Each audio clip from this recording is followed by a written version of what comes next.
I would like to call to order this Historic and Architectural Review Board meeting on this Wednesday, January 3rd at 6 o'clock tonight. And our first order of business is the Pledge of Allegiance.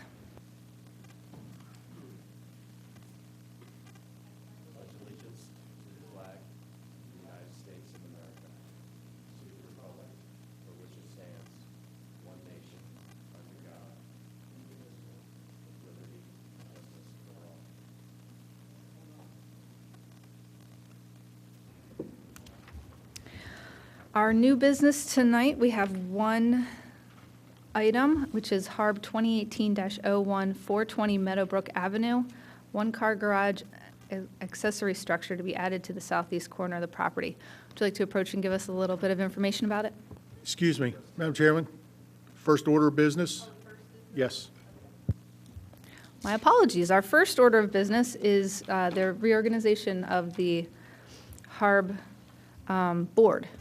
So at this point, is there any nominations or motions for chairperson? I motion for Janelle to remain chair. Is that seconded? Do I have a second? Second. All those in favor? We're all in favor, so I will continue to be the chairperson. We would also like to nominate someone for vice chairperson in the event that I cannot be here. Do we have a motion for that? I motion to nominate Miles for vice chair. Do I have a second? I'll second that. All those in favor? All in favor of that as well. So we will continue with myself as chairperson and Miles as vice chair. Now at this time, would you mind telling us a little bit about the project at 420 Meadowbrook? Good evening and Happy New Year. I'm Scott O'Barr with John Milner Architects. I am representing the owners, Elizabeth and Tim Buckley, at 420 Meadowbrook Avenue. In the site plan here, the gray buildings are existing. The red is the property line. The blue is the setback for accessory structures for the property. And the red is a new proposed one-car, 1.5-story garage, approximately 25 feet 8 inches in depth and approximately 28 feet wide. If we look at number 2 on the photos in your packet, the 11 by 17s. Number 2 is where the garage will be most viewed from the public realm. Right here. Up the driveway.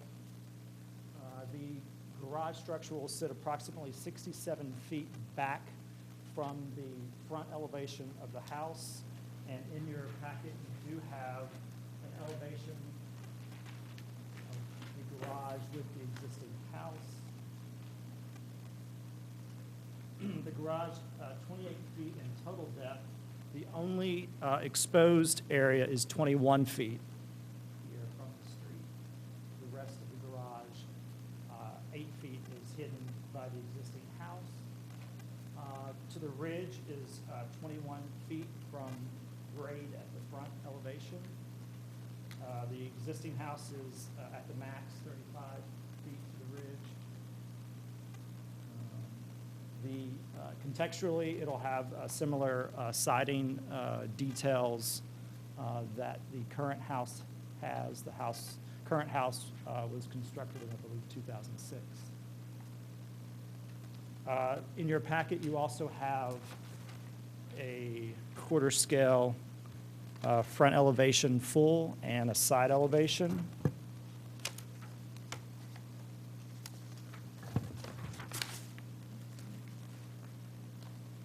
This would be front elevation. You can see that about 8 feet of that is blocked by the existing house.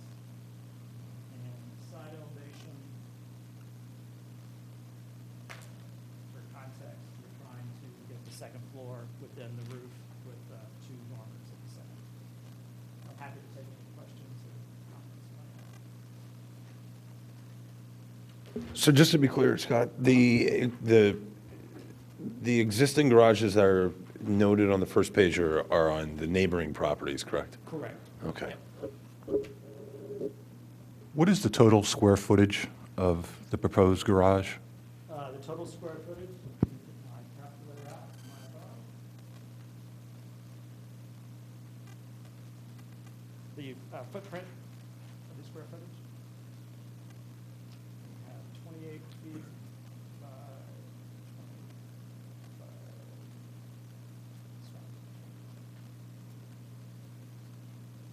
728 square feet footprint.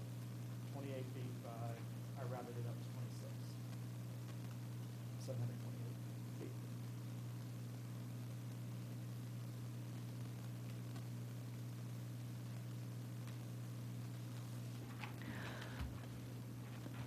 When I look at the front elevation, Uh-huh. the roof seems to be a little bit larger than um, the building itself. But I'm wondering, does it just appear that way because it's a flat-on view that we're looking at, or? What I typically do is we put these side by side.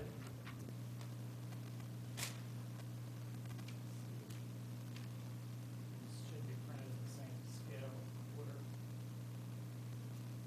Here we go.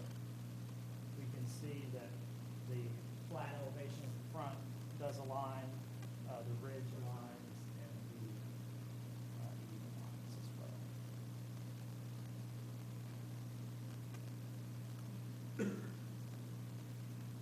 As far as the roof, it towers 21 feet? The ridge to the front grade is 21 feet, correct? So that's like, correct me if I'm wrong, but that's like the outer limit for zoning for the height of an outbuilding in Radnor Township? Somehow, I remember another presentation that was done on that, and that struck me, and I thought, okay. I think that's the maximum height Yeah. for an outbuilding. To be honest, I don't have the number or know the number Okay. off the top of But my head. Again, it piqued my memory. I think it's 21 feet, so I was thinking, I wanted to get your perspective on Sure. whether or not you went into that, in your plan to go and get that maximum height that you could. Architecturally, the pitch was taken from the house itself. I believe you look here.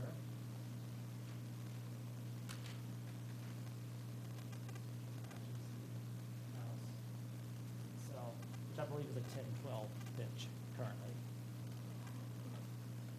Also, we're trying to fit as much space underneath the roof at the second level as well. I believe our knee walls are 5 feet, which are pretty comfortable knee walls, to maximize the space of the second floor.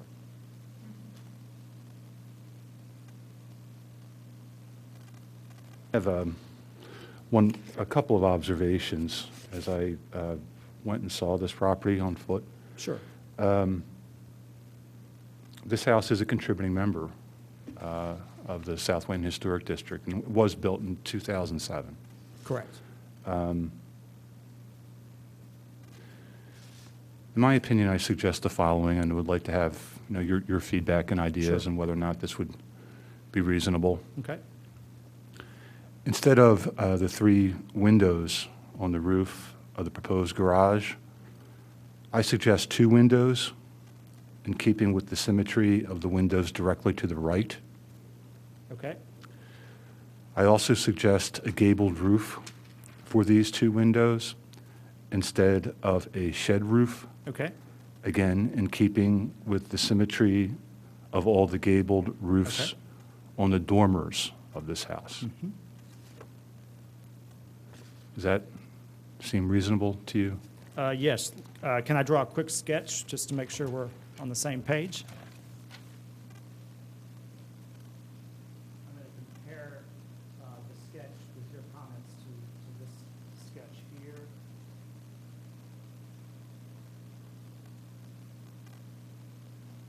Two windows, center. With a gable to match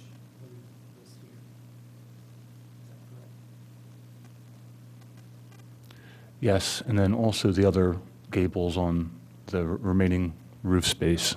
Potentially a jerkin head like this. Well, that would be a nice combination when I think about it. But I know that they're, with my reading, they're more expensive to produce and build. But no, again, I was thinking a gabled dormer just to keep the symmetry, because the shed roof kind of looks I got you. I'm sorry. at a place. I'm sorry. This would be a gable instead of a head. That's what you were referring to. Okay.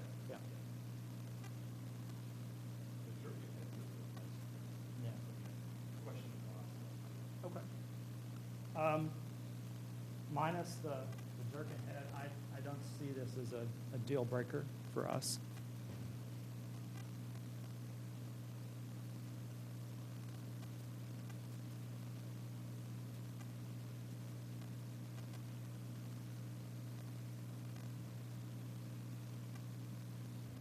I see that you pulled the 3 windows from the 3 windows in the front of the house, and that you pulled the roof lines from the porch roof and the bay roof. So I don't know that I need you to change the design personally. So I don't know if you would like to Well, weigh in as in- well. Why not? Yeah.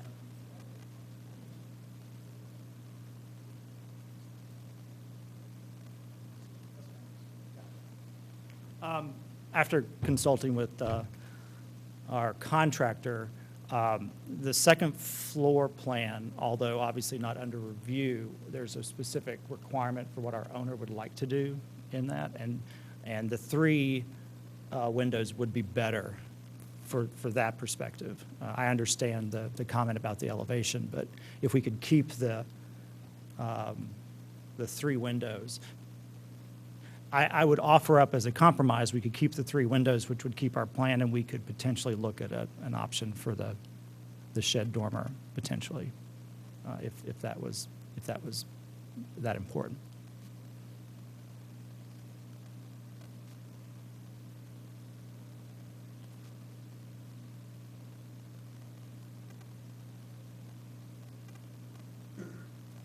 The shed dormer is also in the rear as well. Correct. Okay, so, I mean, you're essentially, what you're doing is you're creating enough space that you can do something with that second floor. Yes. Yeah, Yes, and still the trying use to of the keep gables roof. doesn't really do that. Correct.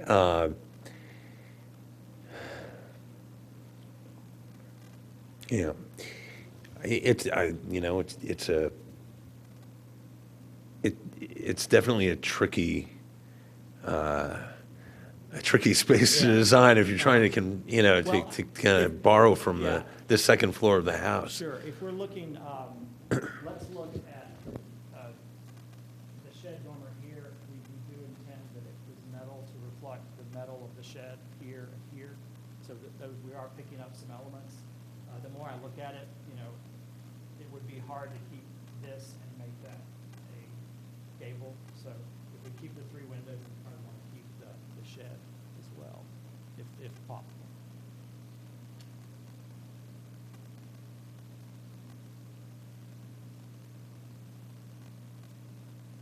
Yeah, I'll tell you, I'm not in love with it, but I'm not going to oppose it. Okay. One thing that I would say from an aesthetic point of view is that when you look at the elevation without being masked by the house, it's that lower left-hand corner there, from a design standpoint, it seems like the shed is actually a little narrow compared to the relative size of the overall garage. Now, I'm not trying to exaggerate what we're having an issue with. Sure. It is a little narrow. Okay. Right? That's fair. But if that gives them the space that they need to do with what they need to on the inside, I understand that. The standing seam roof, while it's used on the first floor to be able to bring it to the second, I think is what is a little bit disjointed. Sure. you know, I don't have an issue with the 3 windows together. Obviously, this is a newer structure. Allowances, you know, can be made in that case. I just wish that there was something that could be done, a la the perpendicular peak roof that's to the right of the entrance. It's, you know, for the 3rd floor. I wish there was something that could be done that would be a little bit more similar to that, but then you won't have the rise above it, correct? So you'd end up having the, Right, your headroom would be narrower toward the center. of the right, dormer. yeah. Yeah.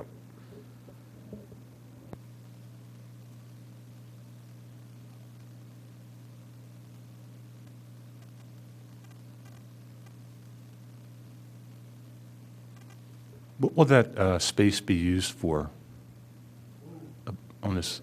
No? Oh, okay.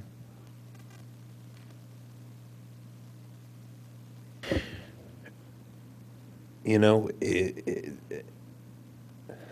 and forgive me because I know that this is more expensive, but the jerkin roof line, it may add a, you know, a little bit of a cue back to the main structure, even if the shed dormer is still there.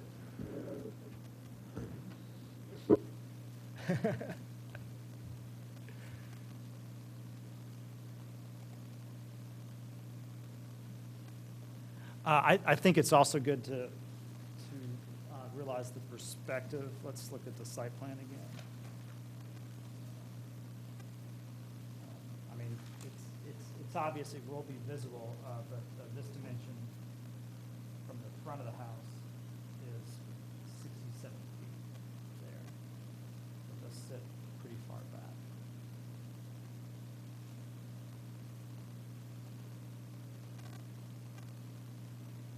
So in the image where you have the front of the house with the garage sort of set back behind it, is that how it's going to appear? Or is it because it's further from theoretically where you would stand, it would actually look smaller? That is how it appears in a traditional elevation where you just simply cut the plane and you look back. I mean, an elevation doesn't show depth. It simply shows, perspective would show more depth.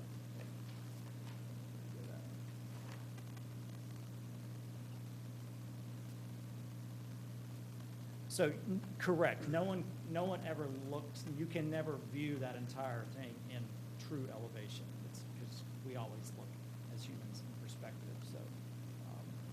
But that's the only way we have on flat paper to demonstrate. And the house is built in 2007? Yes, Is that I correct? believe so.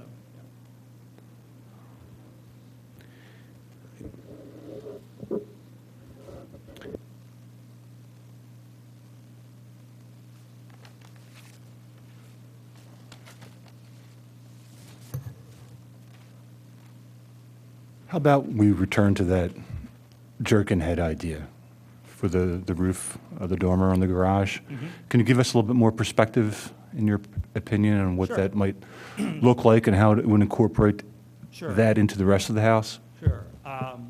If we did a jerkin head, I mean, a jerkin head can be any size. So we could do a jerkin head that's smaller, maybe similar to these dormers, smaller, and would not affect our interior space. The larger the jerkin head comes down in the plane, that's when it starts to get into the interior of the space. You know, these traditionally, you know, that's not truly a jerkin head. I think I was drawing that thinking that's where you were going, so maybe I.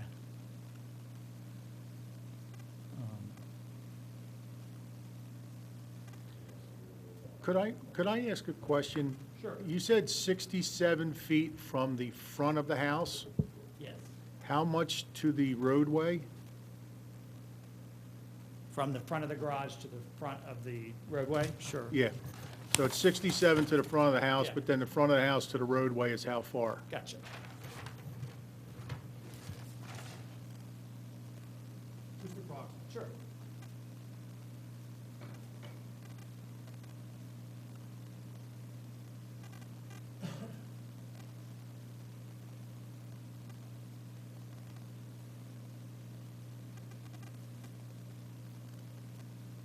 want from the front of the house to the roadway? Yes.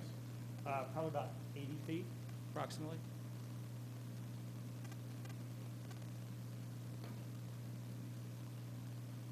So that would be like 150 feet, give or take, total? Correct. All right. If that adds any perspective, it sits 150 feet off the road. So whatever perspective you have in a flat view is obviously at 150 feet.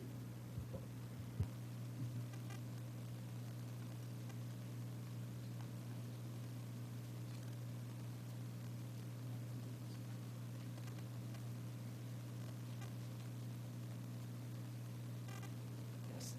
Sorry about that. When was the house built? The original house was 2006 or 7. Yeah, I think it was permitted in 2006 and finished in 2007. Yeah. At this time, I would call for public comment, but I see we only have the builder in the audience, so. Good to know, thank you. Do we have a motion?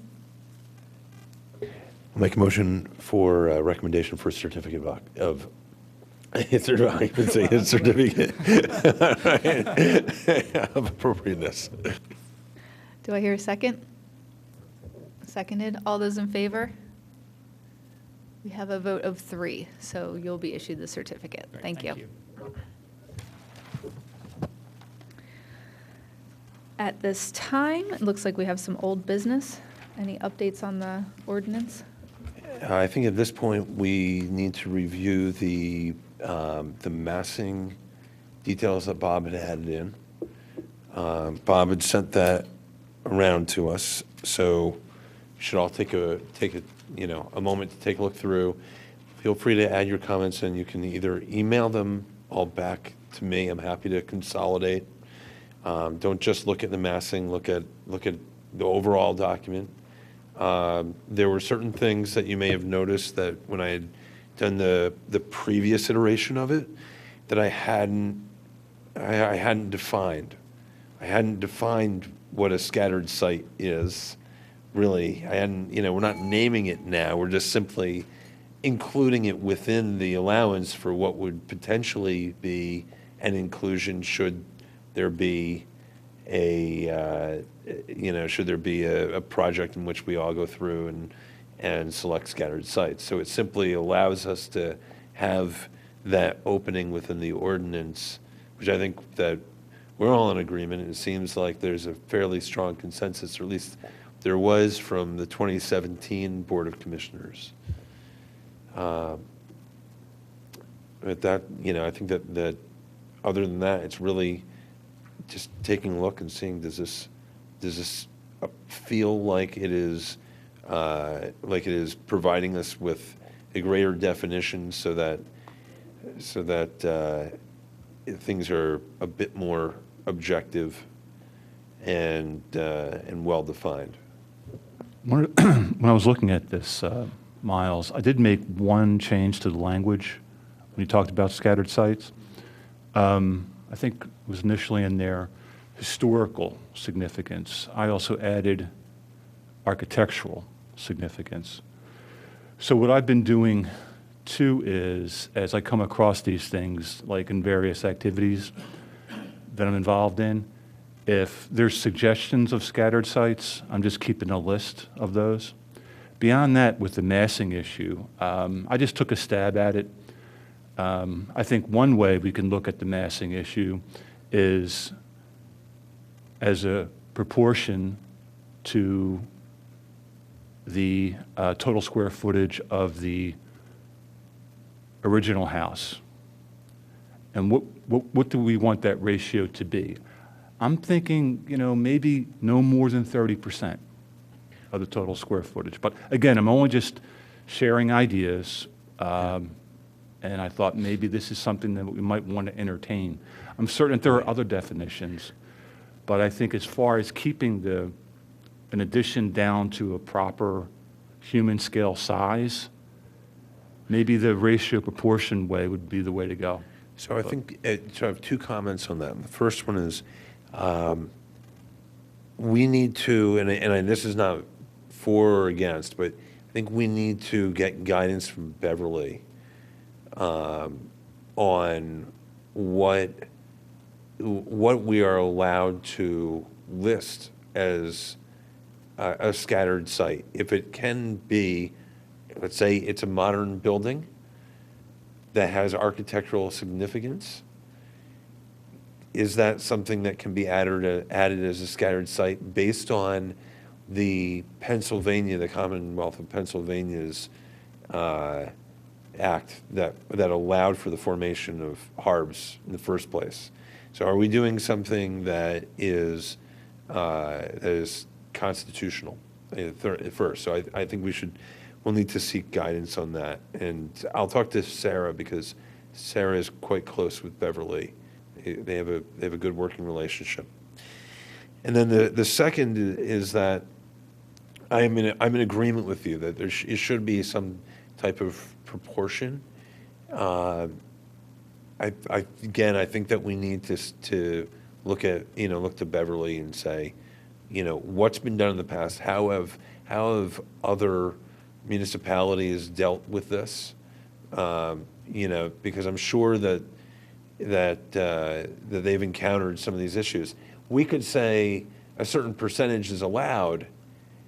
It might happen to fall within what's allowed for zoning, but if the parcel of land is so small, 30% might actually be a monstrosity, on a postage size stamp, parcel of land. So I think we should go back and I think that, I'm sorry that Sarah isn't here. I think we need to kind of ask her to consult with Beverly on those two things. But I think what you're raising are two very important topics, because there are certainly modern or more modern, and I don't mean that as a style, but I mean that in terms of recency and of contributions to the architectural landscape of our community. So I'm going to ask that you give us a date that you would like our comments to you by. We have 5 weeks until the next meeting, so.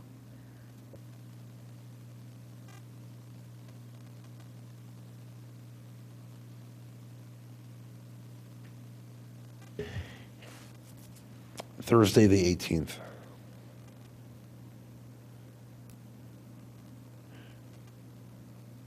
Unless anyone has objection.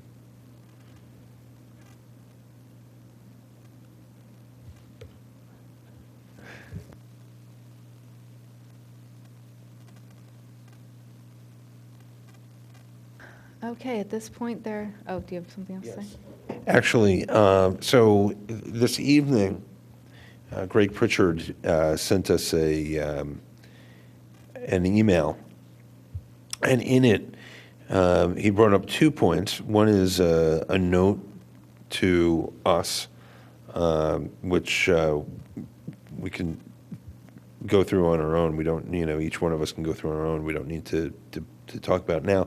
The second one, though, we probably should bring up, and I'll quote Greg's email. I noticed that Rockwell will be building a new home on a flag lot that fronts Llewellyn Avenue and Conestoga Road next to Bettesford, Aberdeen. Bettesford, the large stone house in the corner of South Aberdeen. The lot highlighted on the attached map is within the South Wayne Historic District, and I wanted to make sure that it's on the township's radar, since any new construction in the district should be evaluated by HARB for impact on the district and adjoining contributing properties. So I think that's probably one that, and I don't know who would make sure in that case. Would Mary Ann, when she's working with them to? It would be Community Development Department, as we do with everyone. And if you see the front of the building application, it says, "Are you located in a HARB district?" So Okay. you have to check that box. Okay. Do we know if they have? Submitted, check the box, or Submitted and check the box? don't know. I don't have it in front of me. Okay, okay.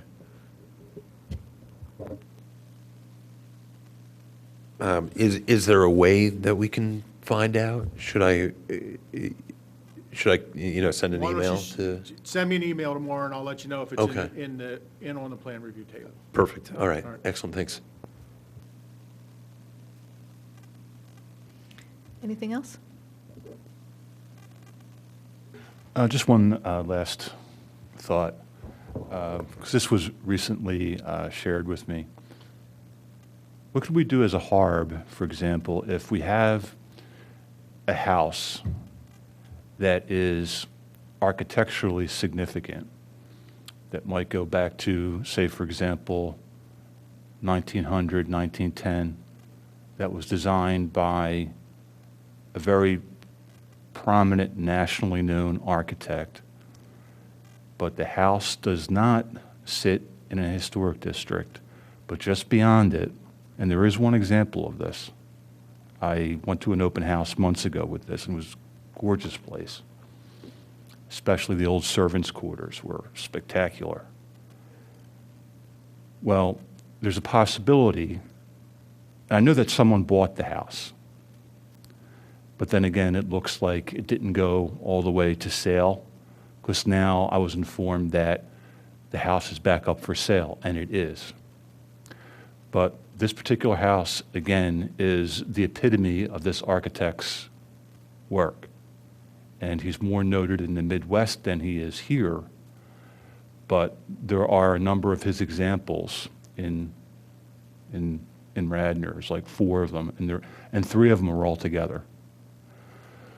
So that house is now back on the market. And again, what I was able to read about this architect's style, et cetera, I mean, I get it. Just, touring this house and going, through it with the realtor, I get it. And it's beautiful. I can see why other people have appreciated this person's work too. Now that's back on the market, and again, the first time it was on the market for a long time. It must have been a couple of months. And today, when I was at the train station over in St. David's, I looked at it again, and it's still for sale. Well, there's a possibility that a developer might buy that property, knock it down, and build 2 or 3 units on the ground, because the ground is substantive. It's right on a corner. That would be a big loss, I think, for Radnor Township. But again, I think someone who wants to own a property like that has to appreciate it. And I think if someone does buy it, it has to be someone who appreciates architecture. That's not going to happen with everyone, it seems to me, in my opinion. So with this scenario, and it lies just beyond the South Wayne Historic District.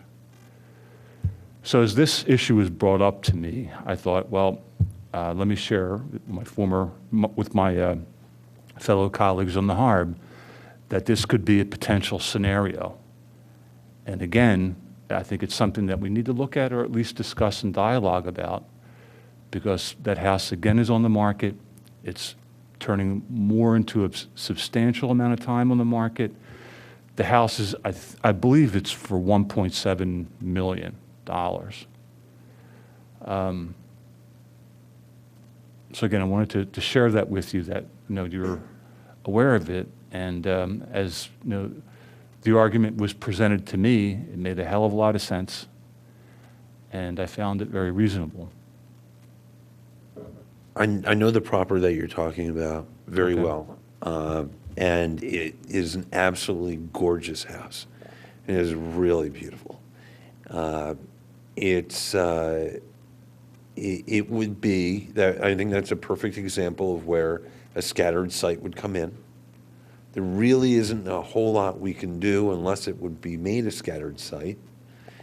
From the standpoint of some of the other things that you mentioned, I don't know the exact number of days on market, and but I can tell you that when you're looking at any property that's over 1.2 million, it's typically on the market twice as long as those that are under 1.2 million in our neck of the woods. So in this area here, we're overall in 19087. So that does actually include some of the Easttown neighborhoods as well.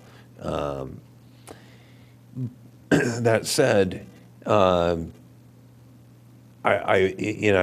there's part of me that can't even fathom the idea of knocking down that house to have a developer come in, because it's certainly not derelict by any definition of the word. But could someone? I suppose they could. The parcel of land itself is not that large, but there really isn't a whole lot we would be able to do unless it was named a scattered site. And for that to happen, we need to allow for scattered sites to exist within our ordinance. This has long been my number one goal, because we have houses very, very worthy of protecting. Some practically unique. We have a couple of federal-style houses that nobody can see, but they are so valuable. We have so little from the federal period in our area because we had a fever epidemic in the first the yellow fever and then typhoid later. The center of capital spending, so to speak, after the Capitol was built in Washington, you will notice there's a great deal of federal architecture in Baltimore and in Boston. They came to the fore, and Philadelphia just kind of sank. We have almost nothing. In the suburbs, even less. But we have a couple, and they are in Radnor Township, and they really need to be identified. We need to have an historic identification of our own. I mean, Radnor. Philadelphia has it. Lower Merion certainly has historically designated houses, not just district. We need it too. And I think that's exactly what we're working on. So, I mean, the sooner we have something to propose to the commissioners, the better.